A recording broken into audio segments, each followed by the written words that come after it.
Assalamualaikum warahmatullahi wabarakatuh.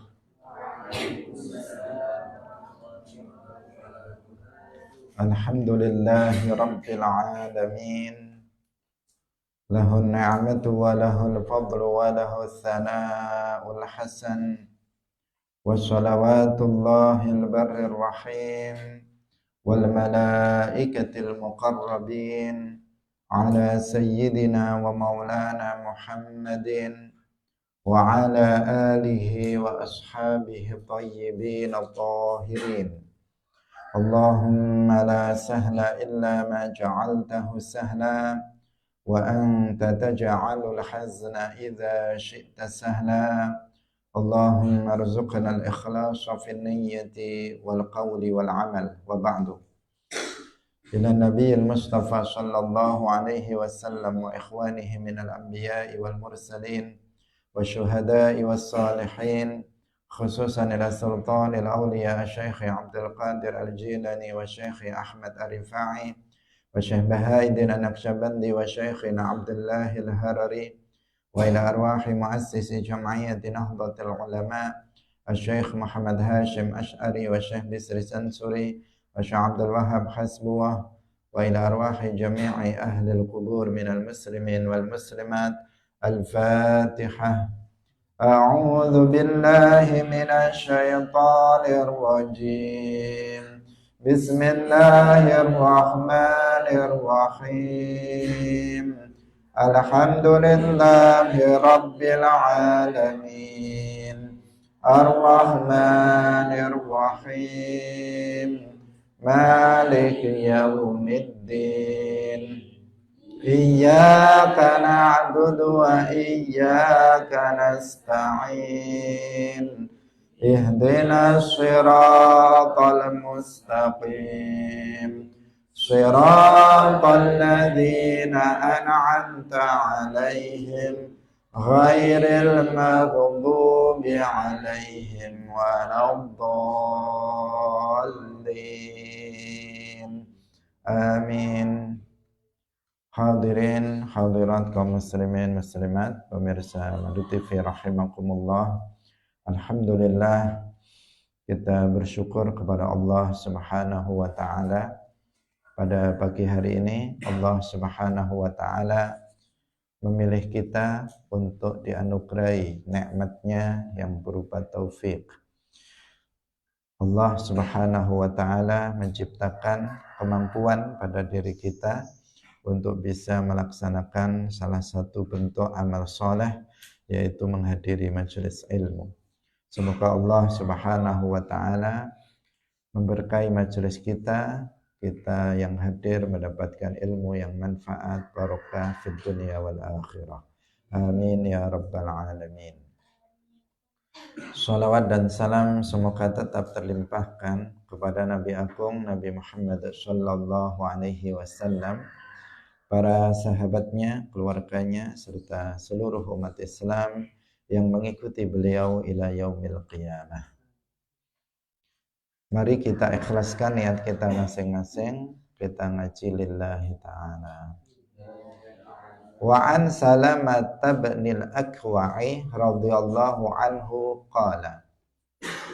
Qala wasdawuh sapa Salamah ibn al-Akwa' rakhasa wus aweh keringanan, aweh rukhsah sapa Rasulullah sallallahu alaihi wasallam ama Autasin ing dalem tahun Fathu Makkah fil mut'ati ing dalem mut'ah salasata ayyamin ing dalem telu pira-pira dina.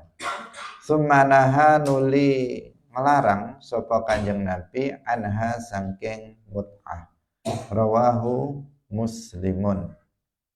Wa an Aliyin lan saking Ali radhiyallahu anhu qala wasdawuh sapa Ali naha wis ngelarang sapa Rasulullah sallallahu alaihi wasallam anil mut'ati saking mut'ah ama Khaybar ing dalem taune perang Khaybar. Muttafaqun alaih.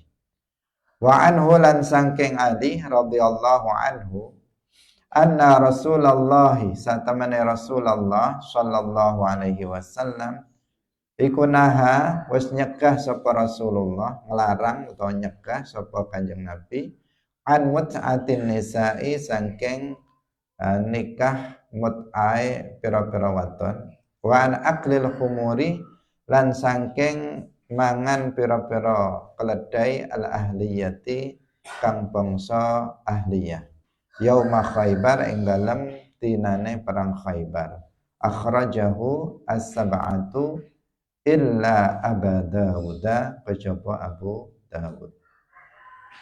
Hadirin rahimakumullah, diriwayatkan dari Salamah ibn al-Aqwa radhiyallahu anhu, beliau mengatakan Rasulullah shallallahu alaihi wasallam telah memberikan rukhsah di tahun Fathu Makkah, memberikan rukhsah tentang mut'ah, yaitu bolehnya mut'ah selama 3 hari. Kemudian beliau melarang nikah mut'ah. Rawahu Muslim. Diriwayatkan juga dari Sayyidina Ali radhiyallahu anhu, beliau berkata, Rasulullah shallallahu alaihi wasallam telah melarang nikah mut'ah pada waktu perang Khaibar. Muttafaqun alaih. Diriwayatkan dari Ali juga bahwasanya Rasulullah Shallallahu Alaihi Wasallam itu melarang nikah mut'ah dan juga melarang memakan daging keledai ahliyah di hari perang Khaibar. Akhrajahu sab'ah illa Aba Dawud. Hadirin rahimakumullah, dalam 3 riwayat hadis ini disebutkan tentang pernikahan mut'ah. Nikah mut'ah itu adalah nikah mu'aqqad, nikah yang dibatasi dengan waktu. Yaitu apabila seorang wali dalam akad pernikahan dia menyebutkan batasan waktu.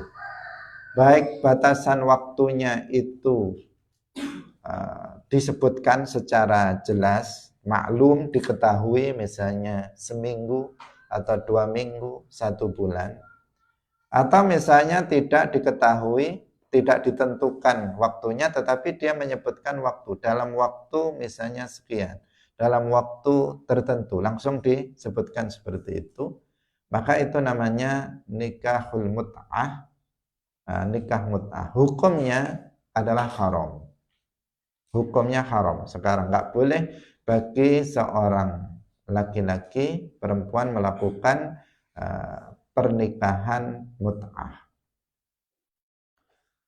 Mut'ah yang dimaksud di sini adalah nikah mu'aqqad, bukan mut'ah yang berarti harta yang diberikan oleh seorang laki-laki kepada perempuan yang ditolaknya tanpa sebab dari perempuan. Itu juga namanya mut'ah. Di sini ada 2 istilah agar kita tidak keliru. Ada nikah mut'ah dengan pengertian nikah yang dibatasi waktu. Kemudian yang kedua ada ada namanya mut'ah. Itu adalah sebuah harta, nama dari harta yang diberikan oleh seorang laki-laki kepada seorang perempuan yang telah diceraikannya, yang dia diceraikan bukan karena disebabkan perempuan itu. Memang laki-laki itu menceraikannya tanpa ada sebab dari pihak perempuan. Selain mahar, maka dia juga diberikan namanya mut'ah, sesuai kesepakatan dari laki-laki dan perempuan tersebut. Semacam pesangon terhadap perempuan itu setelah dia diceraikan tanpa sebab dari perempuan tersebut. Artinya penyebab cerainya itu bukan pihak perempuan, tetapi laki-laki itu menghendaki untuk menceraikannya, maka diceraikannya. Maka di sini si mantan istrinya itu diberikan mut'ah selain mahar. Jadi mut'ah bukan mahar, mahar sendiri, mut'ah itu sendiri. Nah, kalau itu bukan diharamkan, justru itu diperintahkan untuk diberikan. Nah, yang diharamkan itu adalah nikah mut'ah, yaitu nikah yang mu'akkad, yang dibatasi dengan waktu.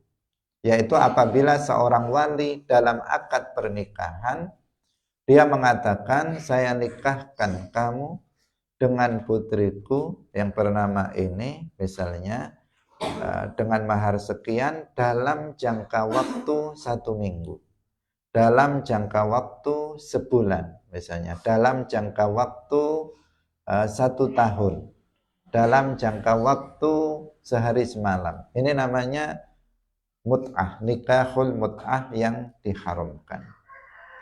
Keharaman nikah mut'ah semacam ini itu bil ijma', mujma'un alaihi, disepakati oleh semua ulama madhab, baik itu oleh al-imam Abu Hanifah, al-imam Malik, al-imam Asy-Syafi'i, al-imam Ahmad ibn Hanbal, bahkan juga para mujtahid di luar madhab 4 seperti al-imam Ja'far as-Shadiq, itu juga mujtahid, beliau juga mengharamkan nikahul mut'ah.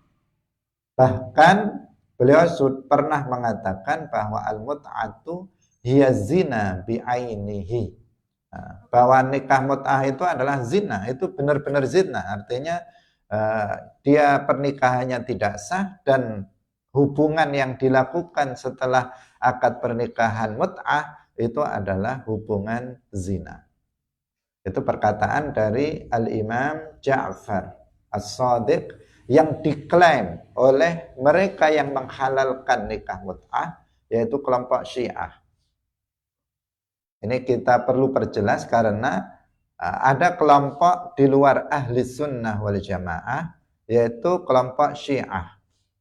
Kelompok Syiah ini adalah kelompok yang mengaku-ngaku sebagai orang-orang yang mendukung Sayyidina Ali, sebagai orang-orang yang mencintai Sayyidina Ali bin Abi Thalib dan mencintai Ahlul Bait, keturunan dari Rasulullah, keturunan dari Sayyidina Ali dan Fatimah. Mereka ngaku-ngaku seperti itu, tetapi kenyataannya nggak seperti itu, karena mereka banyak melanggar ajaran-ajaran yang diajarkan oleh Ahlul Bait. Kitalah Ahlus Sunnah yang mencintai Ahlul Bait. Kita Ahlus Sunnah wal Jamaah diwajibkan untuk mencintai keluarga Nabi, dan kita mencintai Nabi dan mencintai keluarga Nabi. Ahlus Sunnah wal Jamaah. Sedangkan mereka, orang-orang Syiah Rafidhah, mereka mengaku-ngaku saja sebagai pecinta Ali, sebagai pecinta Ahlul Bait, tetapi mereka banyak menyelisihi dalam akidah, menyelisihi akidah dari Ahlul Bait. Nah, karena itu patut untuk diwaspadai. Di antara ajaran menyimpang mereka, mereka menghalalkan nikahul mut'ah. Nikah dengan terbatasi atau dibatasi waktu, menurut mereka itu diperbolehkan. Dan ini adalah ajaran yang menyimpang. Kenapa? Karena keharaman nikahul mut'ah itu mujma' alaihi, disepakati oleh seluruh para ulama mujtahid yang ada. Artinya semua umat Islam telah sepakat tentang haramnya nikahul mut'ah. Hadirin rahimakumullah, bagaimana dengan hadis yang tadi kita baca? Disebutkan bahwa Rasulullah Shallallahu Alaihi Wasallam itu memberikan rukhsah, keringanan tentang nikah mut'ah, bahwa nikah mut'ah itu boleh. Kita katakan memang pernah nikah mut'ah itu diperbolehkan.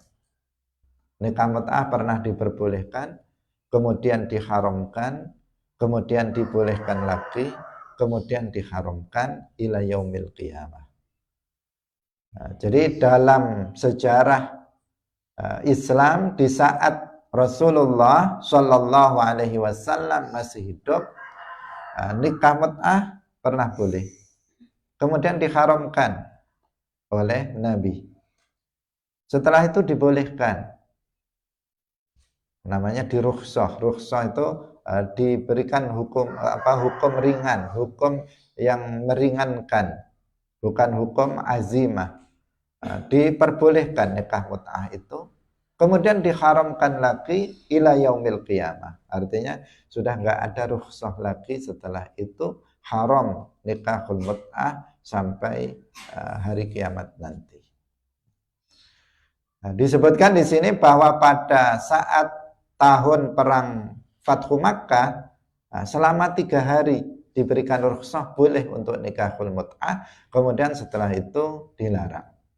Disebutkan juga di dalam hadis yang lain bahwa Rasulullah itu melarang nikah mut'ah pada waktu perang Khaybar.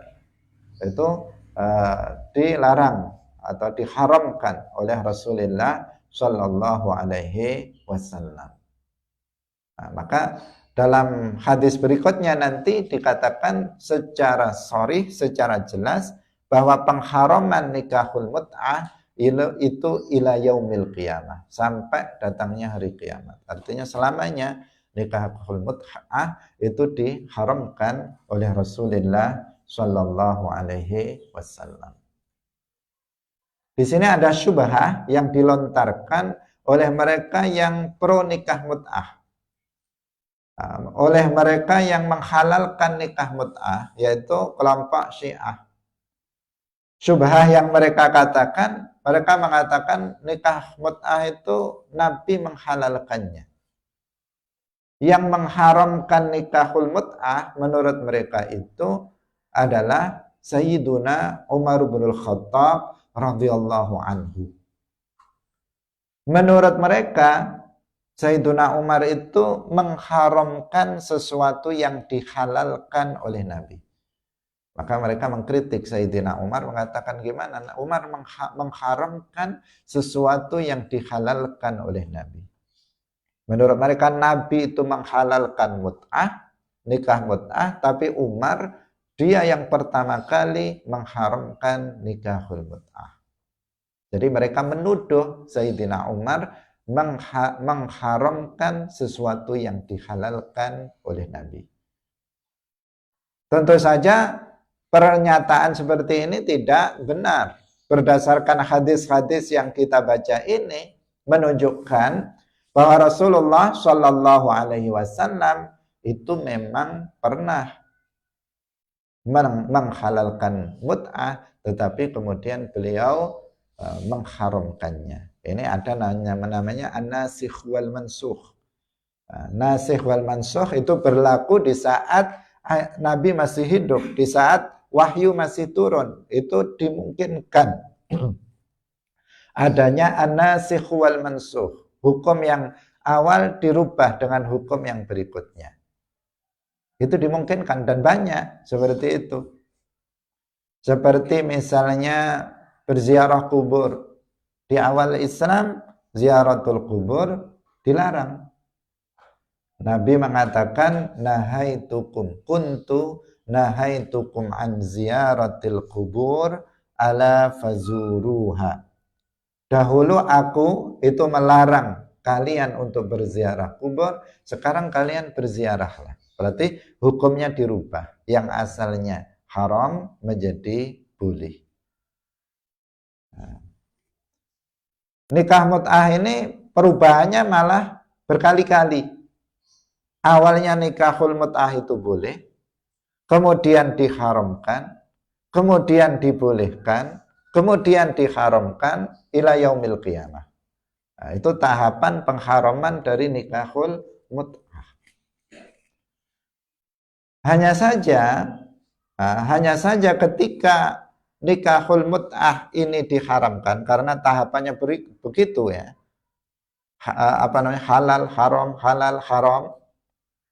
Sehingga ketika Rasulullah Shallallahu Alaihi Wasallam wafat, masih banyak para sahabat yang belum tahu kalau nikahul mut'ah itu sudah diharamkan ila yaumil qiyamah.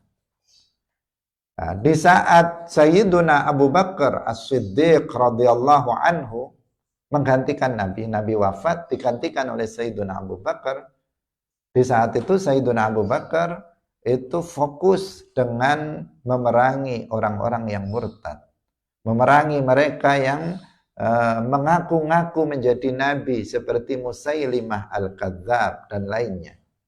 Beliau juga fokus untuk memerangi mereka yang mani'uz zakah, mereka yang mencegah tidak mau membayar zakat. Dan masa pemerintahan Sayyiduna Abu Bakar tidak lama, hanya 2,5 tahun.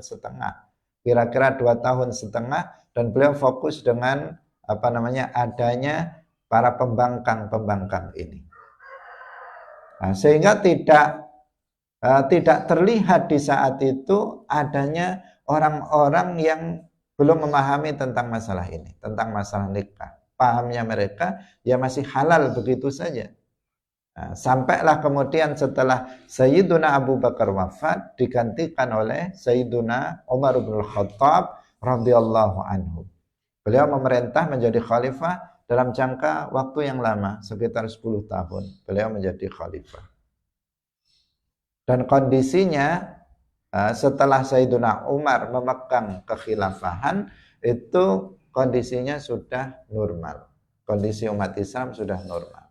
Di saat seperti inilah baru Sayyiduna Umar mengetahui bahwa sebagian sahabat itu belum mendengar tentang informasi keharaman daripada nikahul mut'ah.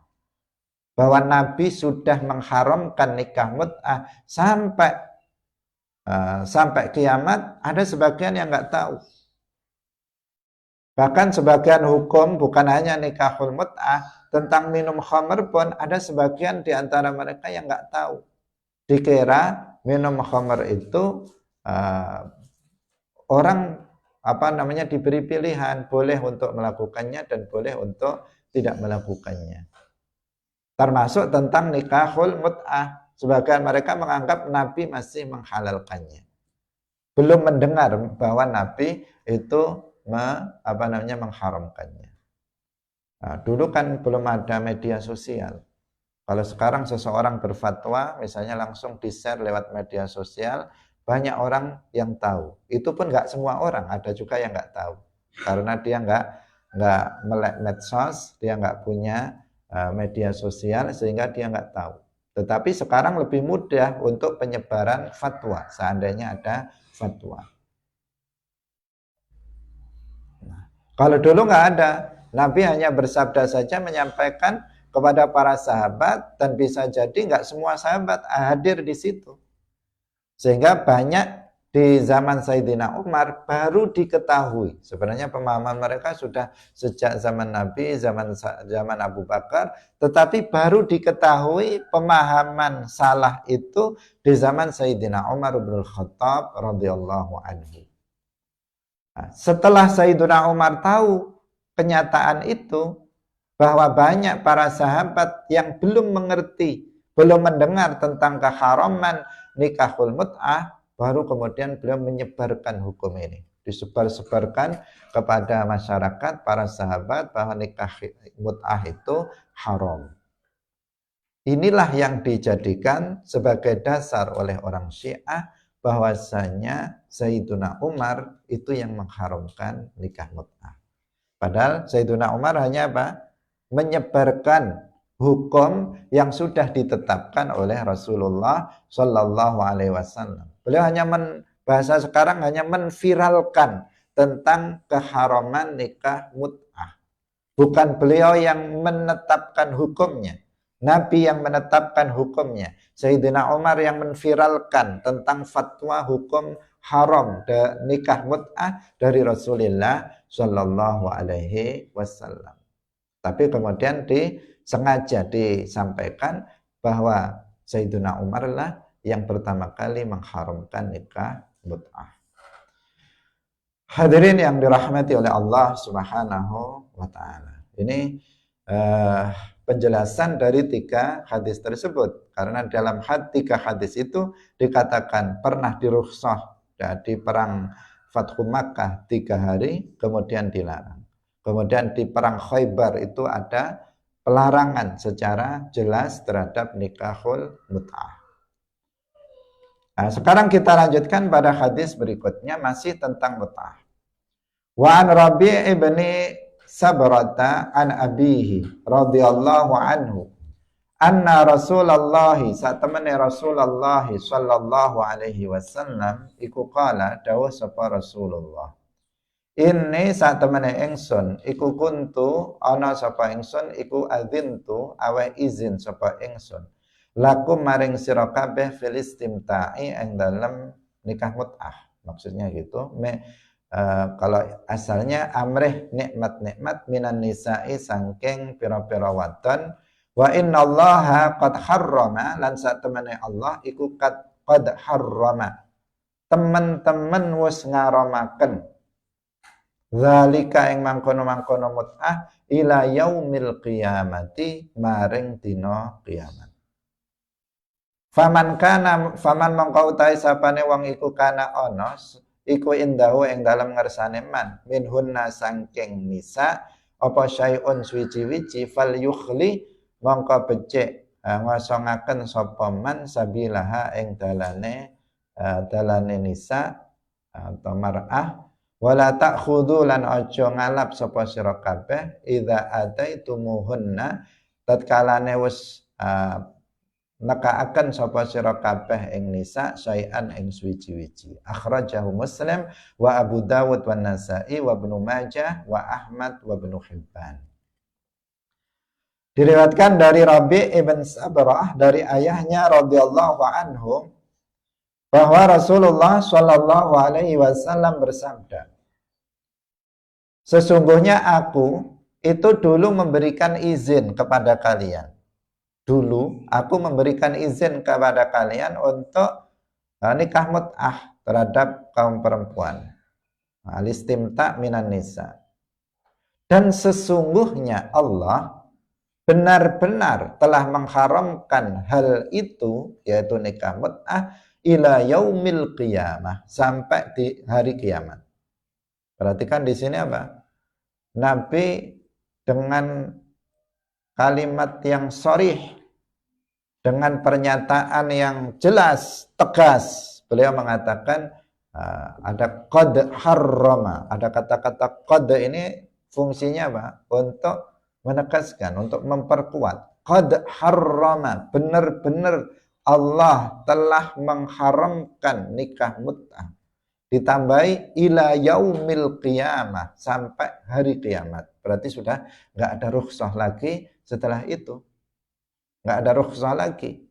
Selamanya nikah mut'ah itu diharamkan. Karena itulah berdasarkan nas yang sharih seperti ini, para ulama mujtahid semuanya bersepakat tentang haramnya nikahul mut'ah. Ini perlu ditegaskan karena banyak orang yang suka nikah mut'ah itu. Untuk apa? Ya, karena untuk hawa nafsunya, untuk kesenangan, sehingga mencari hukum yang ini. Banyak orang yang gabung sama Syiah biar boleh nikah mut'ah. Jadi yang dicari nikah mut'ahnya. Nanti bisa nikah mut'ah seminggu, 2 minggu, di musim liburan pergi ke suatu tempat, nikah di sana seminggu, 2 minggu, kemudian diceraikan, pulang, dan seterusnya. Banyak orang yang suka itu sehingga apa? Sehingga kemudian mereka gabung dengan kelompok yang di luar ahli sunnah wal jamaah. Jadi haram, Nabi sudah mengharamkannya secara sharih dalam hadisnya, dan beliau menyatakan bahwa hukum itu berlaku ila yaumil qiyamah. Praktek nikah mut'ah itu ada ya, di masa sekarang pun ada. Artinya ada meskipun itu zina, seperti yang dinyatakan oleh Ja'far As-Shadiq, tetapi itu dipraktekkan oleh sebagian orang, khususnya kelompok-kelompok yang di luar Ahlus Sunnah wal Jamaah. Dan nyatanya juga ada perempuan-perempuan yang mau untuk dinikahi dengan nikah mut'ah dalam rangka untuk mencari uang, mencari harta, walinya bahkan yang menikahkannya secara langsung untuk mendapatkan harta benda, nggak perlu kerja keras, tetapi dia sudah bisa mendapatkan harta yang banyak dengan cara seperti itu. Yang yang istilahnya mereka matre, yang dipikirkan hanya harta saja, tidak memikirkan halal dan haram. Faman kana indahu, ini diperjelas lagi oleh Nabi, faman kana indahu minhunna syai'. Kalau ada di antara kalian, Nabi ketika mengharamkan nikah mut'ah ini menyatakan barang siapa di antara kalian yang ada masih punya istri yang dulu dinikahi secara mut'ah. Yang dinikahi secara mut'ah maka fal yukhli sabilaha. Kalau dia artinya ya itu nikahnya tidak sah, dia harus lepaskan perempuan itu karena dia bukan istrinya. Kalau misalnya dia sudah ngasih sesuatu sebagai maharnya, maka jangan diambil. Nah, kasihkan lagi. Kalau dia pengen menikahinya, maka nikah lagi dengan akad yang baru, dengan mahar yang baru.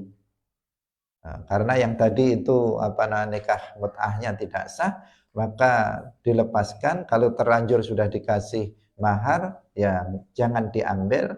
Kemudian kalau dia ingin menikahi perempuan itu, ya dinikahi dengan nikah yang benar, yang bukan mut'ah, tanpa ada batasan waktu, dengan mahar yang baru, dengan akad pernikahan yang baru. Ini. Nah, hadirin rahimakumullah, dengan demikian sudah jelas di sini nikahul mut'ah itu diharamkan. Sekarang banyak istilah-istilah nikah, istilah-istilah nikah. Ada nikah madani, ada nikah misyar, ada nikah macam-macam. Sekarang istilah-istilah orang yang itu kontroversial dalam hal pelaksanaannya. Kalau kita bagaimana mengatakan bahwa nikah dengan nama apapun yang dibuat oleh mereka pada masa sekarang ini, pada masa modern ini, seperti apapun bentuknya, kuncinya adalah apakah nikah itu memenuhi syarat dan rukun apa tidak. Jika memenuhi syarat-syarat dan rukun-rukun nikah, maka sah. Jika nggak memenuhi syarat dan rukunnya nikah, maka nggak sah. Itu saja. Patokannya adalah syarat. Patokannya adalah ketentuan dari syariat Islam sebagaimana yang telah dijelaskan oleh para ulama. Rukun nikahnya terpenuhi apa enggak? Terpenuhi. Syarat-syaratnya terpenuhi apa enggak? Terpenuhi. Sah. Rukunnya terpenuhi apa enggak? Enggak. Udah enggak sah. Rukunnya terpenuhi apa enggak? Terpenuhi. Syarat-syaratnya enggak terpenuhi, enggak sah. Yang penting apa? Terpenuhinya syarat dan rukun nikahnya. Itu yang menentukan sah atau tidak. Apapun namanya, apakah itu misyar, apakah itu madani, apakah itu uruf atau yang lain-lain, nama istilah-istilah nikah zaman sekarang itu dilihat pada akad nikahnya, memenuhi syarat-syaratnya atau tidak. Hadirin rahimakumullah, kita lanjutkan pada hadis yang berikutnya. Wa an ibni Mas'ud radhiyallahu anhu, la'ana Rasulullah sallallahu alaihi wasallam. La'ana was ngelaknat sapa Rasulullah sallallahu alaihi wasallam al muhallila ing muhallil wal muhallalan wong kang den muhallili lahu ketuwe wong. Rawahu Ahmad wa Nasa'i wa Tirmidzi wa sahahahu wa fil babi an Aliyin akhrajahu al-arba'atu ila Nasa'i. Muhallil. Sekarang kita bicara tentang muhallil, tidak kita terjemahkan. Muhallil itu pengertiannya orang, kalau secara bahasa dari kata ahalla yuhillu fahuwa muhillun. Muhallil atau hallala muhallilun. Nah, muhillun atau muhallil dari ahalla atau muhillun atau hallala muhallilun. Yang secara bahasa artinya yang menghalalkan, yaitu menghalalkan suami pertama untuk menikahi istri yang sudah diceraikannya dengan cerai 3. Nah, jadi begini, kita bicara tentang masalah tolak. Nanti akan ada pembahasannya secara khusus di belakang. Nah, tolak itu jika sudah dilakukan 3 kali atau yang disebut dengan tolak 3, baik itu dalam satu lafaz atau dengan tidak satu lafaz, dalam satu majelis atau di beda majelis, maka itu namanya tolak 3. Misalnya tidak dalam satu majelis itu, misalnya sekarang dia mengatakan kepada istrinya, tolak ketuki, aku ceraikan kamu. Habis itu dirujuk. Sebulan kemudian bertengkar, kemudian suaminya bilang lagi, tolak ketuki, aku ceraikan kamu. Sudah 2. Kemudian sebulan berikutnya lagi emosi lagi, marah-marah, kemudian suaminya bilang lagi, aku ceraikan kamu. Nah, udah 3. Ini namanya tolak 3. Kalau sudah tolak 3 namanya bainunah kubro, bain kubro. Atau misalnya seorang suami mengatakan kepada istrinya, tolak ketuki salasan, kamu saya ceraikan dengan 3 cerai. Maka itu jatuh langsung 3, nggak nunggu 2, 3 berikutnya, itu sudah langsung jatuh cerai 3, tolak 3.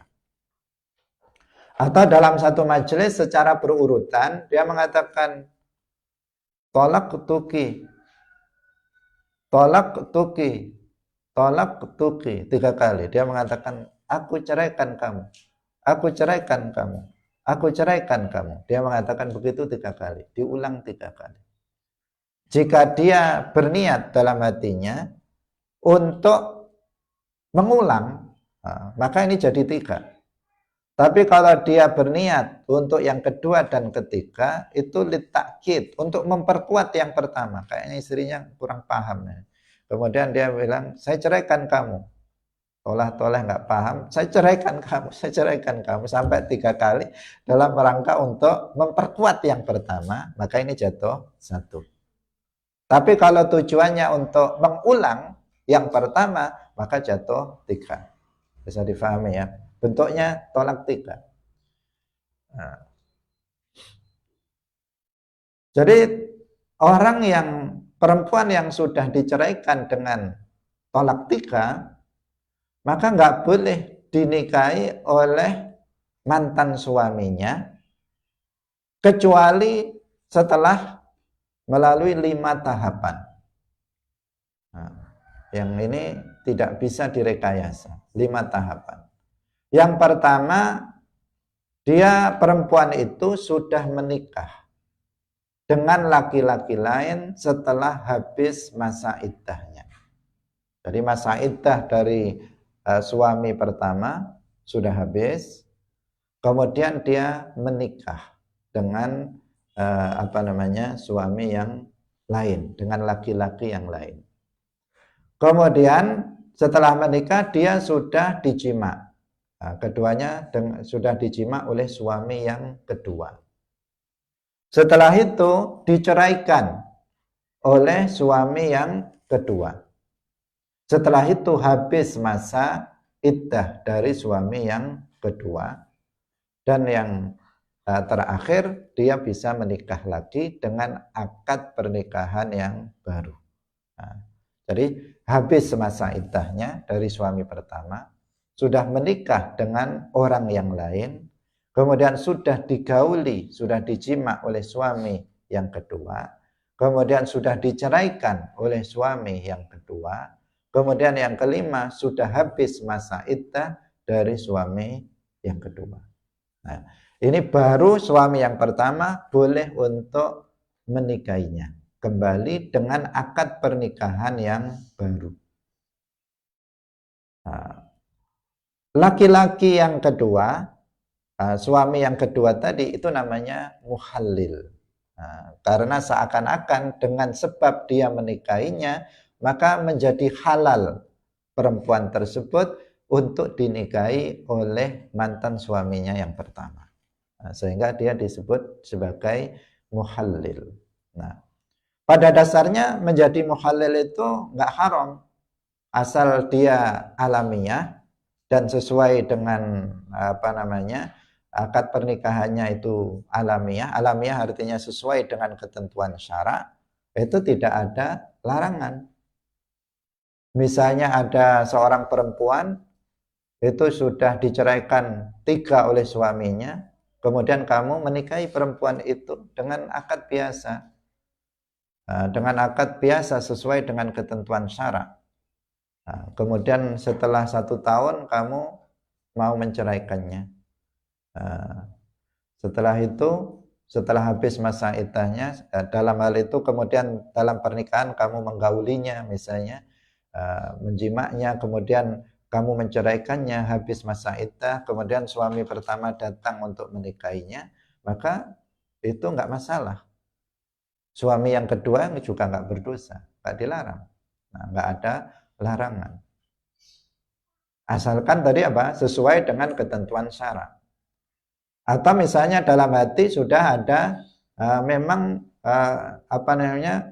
keinginan untuk menjadi muhallil, tetapi tidak disyaratkan dalam akad pernikahan. Itu juga boleh. Misalnya ada seorang laki-laki dan perempuan sudah bercerai, cerai 3, sudah tolak 3. Tapi keduanya masih saling mencintai. Apalagi anaknya sudah banyak.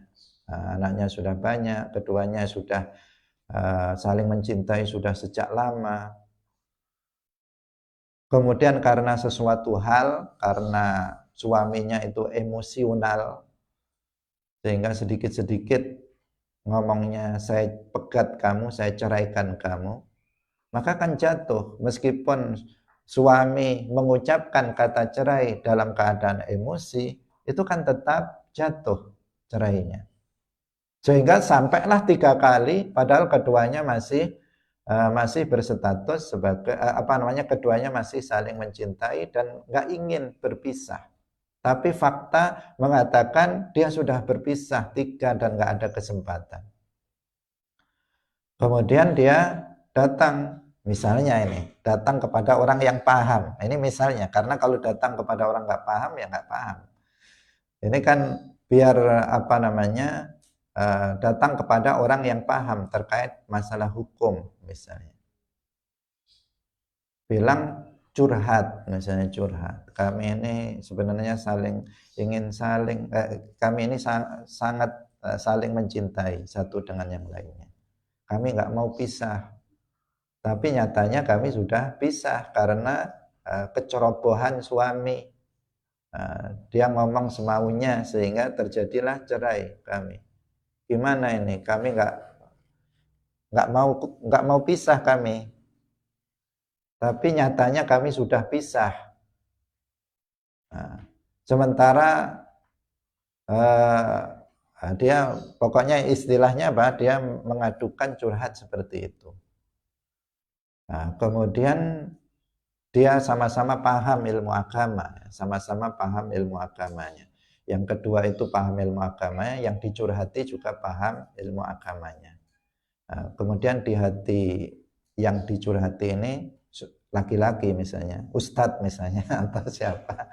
Kemudian Kemudian dia mikir, ya ini kasihan juga kalau mereka itu nggak bisa menikah lagi, kasihan juga sementara anaknya banyak, mereka juga sudah bahagia hidupnya, hanya sesekali saja emosi, hal yang lumrah, tetapi suaminya yang ceroboh.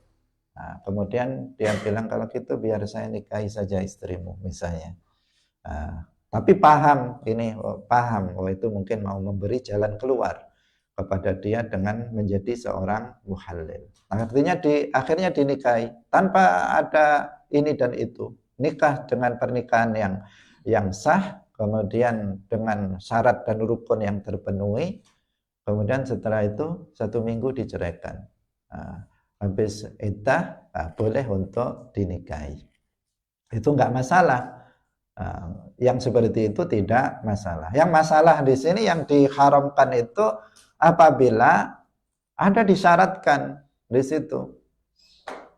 Disyaratkan dalam akad pernikahan agar si suaminya itu misalnya menyuruh seorang laki-laki untuk menikahi istrinya dengan syarat kamu harus ceraikan setelah itu dan kamu nggak boleh menyentuhnya, misalnya kamu nggak boleh menjimaknya.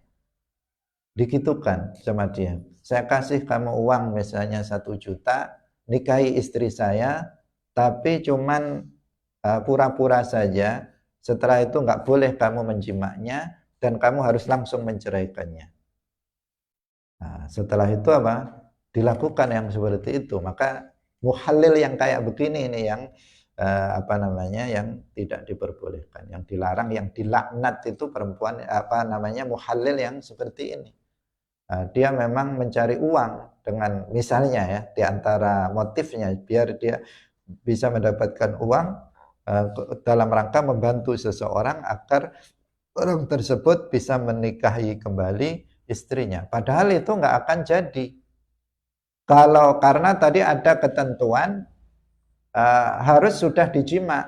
Kalau enggak misalnya belum dijima oleh suami yang kedua, itu tetap nggak bisa halal untuk suami yang kedua itu.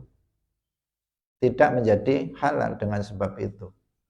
Nah, tetapi hanya apa namanya, menurut hukum luar orang biar melihat, kemudian seakan-akan nikah dia sah karena sudah dinikahi oleh orang lain, kemudian dia mengatur hal yang seperti itu. Nah, ini yang dilaknat oleh Rasulullah Shallallahu Alaihi Wasallam. Dia yang melakukan, dia yang menjadi muhalil, dan dia yang meminta orang lain untuk menjadi muhalil untuk dia, itu dua-duanya sama-sama dilaknat. Artinya mantan suami yang meminta laki-laki itu menjadi muhalil, atau muhalilnya yang melakukan hal yang tadi kita sebutkan, cara-cara yang tidak sesuai dengan ketentuan syara, ya, itulah yang mal'un, yang dilaknat oleh Rasulullah Shallallahu Alaihi Wasallam. Hadirin yang dirahmati oleh Allah Subhanahu wa taala. Karena itulah maka seorang apa namanya, seorang laki-laki, suami harus berhati-hati dalam kondisi emosi, jangan ucapkan kata cerai. Karena itu akan apa namanya, menimbulkan penyesalan seperti kasus tadi yang kita ceritakan. Meskipun ini kasus fiktif atau khayalan tetapi bisa jadi terjadi. Bisa terjadi ada suami istri yang saling mencintai kemudian menyesal semenyesal-menyesalnya. Jelas karena dia masih mencintai, sudah punya anak, rumahnya juga sudah bagus, kemudian dia juga kaya, hartanya melimpah. Kemudian fakta mengatakan dia diceraikan dengan 3 talak. Menyesal apa enggak kira-kira? Sangat menyesal. Di saat dia sudah redam emosinya, dia pasti menyesal. Nah, ini ada kasus yang seperti itu. Kita bayangkan ada, dan saya yakin ada yang kasus terjadi seperti itu. Karena itulah maka seorang suami harus berhati-hati dalam berkata-kata, khususnya ketika di saat seorang suami itu sedang marah, sedang emosi. Sebab kalau seseorang emosi sering apa? Otaknya tidak bisa mengontrol ucapannya, sehingga dia ngomong apa saja terhadap istrinya. Nah, kalau bisa cari suami yang tidak pemarah. Nah, karena kalau pemarah itu membahayakan, bisa terjadi KDRT, bisa terjadi cacian, bisa terjadi perceraian dengan itu. Sehingga kriteria suami yang berakhlak mulia, dan kunci akhlak mulia salah satunya adalah tarkul ghadab, tidak banyak marah, tidak pemarah, itu harus menjadi pertimbangan utama bagi seorang perempuan dalam memilih seorang suami. Nah, karena sangat tersiksa sekali nanti ketika suami itu emosional dari semua sisi, termasuk yang paling berat adalah ketika terjadi perceraian yang sebenarnya itu sama-sama tidak dikehendaki baik oleh suami maupun istri. Hadirin rahimakumullah, sampai di sini. Ini sebenarnya dua hadis ini kita baca saja, masih ada waktu, karena setelah ini kita masuk bab yang baru dan temanya ini sudah kita jelaskan. Wa an Abi Hurairah radhiyallahu anhu qala Rasulullah sallallahu alaihi wasallam la yankihu zanil majludu illa mithlahu. Rawahu Ahmad wa Abu Dawud wa rijaluhu thiqat. Tidak menikahi penzina yang dijilid, yang sudah dirajam atau yang sudah dihukum, itu tidak menikahi orang yang serupa dengan dia. Artinya kita, misalnya laki-laki baik, tidak pernah berzina, hendaknya kita menikahi juga perempuan yang baik, yang afifah, yang dia terjaga dari perbuatan zina. Perempuan yang penzina itu layak, hanya layak dinikahi oleh laki-laki penzina juga. Pada dasarnya seperti itu. Tetapi apakah nggak boleh laki-laki baik menikahi perempuan penzina? Misalnya ada pelacur misalnya. Apakah nggak boleh kita nikahi? Hukumnya pada dasarnya boleh, tetapi tidak afdol. Namun jika perempuan itu sudah terbukti dia bertaubat, dia sudah bertaubat perempuan tersebut, dan dia kalau nggak kita nikahi, dia bisa kembali lagi ke dunia gelap. Dia bisa kembali lagi ke ke kebiasaan lamanya. Maka kemudian kita menikahi dia dengan tujuan agar dia bisa terjaga dari perbuatan zina. Maka itu diperbolehkan. Itu bahkan itu sesuatu yang dianjurkan, sesuatu hal yang baik. Tapi kalau sekedar begitu saja, itu tidak lebih utama. Yang lebih utama kita menikah seorang laki-laki yang baik, menikahi dengan laki-laki perempuan yang afifah, yang terjaga dari perbuatan zina. Nah, karena ini juga kaitannya dengan masalah tadi itu yang nanti besok akan kita bahas, masalah sekufu itu. Wa an Aisyata, satu lagi, radhiyallahu anhuma radhiyallahu anha qalat talaqa rajulun imra'atahu thalathan fatazawwajaha rajulun thumma talaqaha qabla an yadkhula biha. Sayyidah Aisyah mengatakan ada seorang laki-laki yang menceraikan istrinya. Diceraikan dengan salasan, cerai 3. Fatazawwajaha rajulun, kemudian ada laki-laki lain yang menikahi perempuan tersebut, orang kedua. Tsumma talaqaha, kemudian laki-laki kedua itu menceraikannya qabla ayyadkhula biha, sebelum dia dijima, sudah diceraikan. Fa'arada zaujuhal awwal ayyatazawwajaha, kemudian suaminya yang pertama, mantan yang pertama itu ingin menikahinya dia. Fasu'ila Rasulullah sallallahu alaihi wasallam, kemudian Rasulullah ditanya andzalika, tentang hal itu. Faqala, Nabi menjawab, la, enggak boleh, karena belum dijima oleh suami yang kedua. Enggak boleh.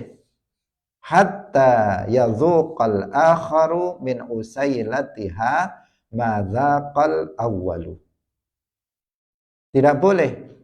Bolehnya itu kalau sudah laki-laki yang kedua, yang lain itu merasakan, kalau di sini istilahnya ini tasbih, penyerupaan, bahasa kiasannya, sampai suami yang kedua itu merasakan madunya perempuan itu seperti yang sudah dirasakan oleh suami yang pertama. Artinya sudah dijima, itu merasakan. Asal di sini itu tasbih, kiasan atau penyerupaan terhadap jima. Nah, artinya sampai suami yang kedua itu menjima perempuan tersebut, maka baru diperbolehkan bagi mantan suaminya yang pertama itu untuk menikahinya dengan pernikahan yang baru, dengan wali, dengan saksi setelah habisnya masa iddah. Muttafaqun alaihi wa lafdhu li muslimin. Nah, ini sudah kita terangkan tadi. Semoga bermanfaat. Barakallahu fikum. Wallahu muwaffiq ila aqwamit thoriq. Wassalamualaikum warahmatullahi wabarakatuh. La ilaha illallah. Allahumma salli ala sayyidina Muhammad wa ala alihi wa sahbihi wa sallim. Rabbi ghfirli wa liwalidayya wa lil mu'minina wal mu'minat.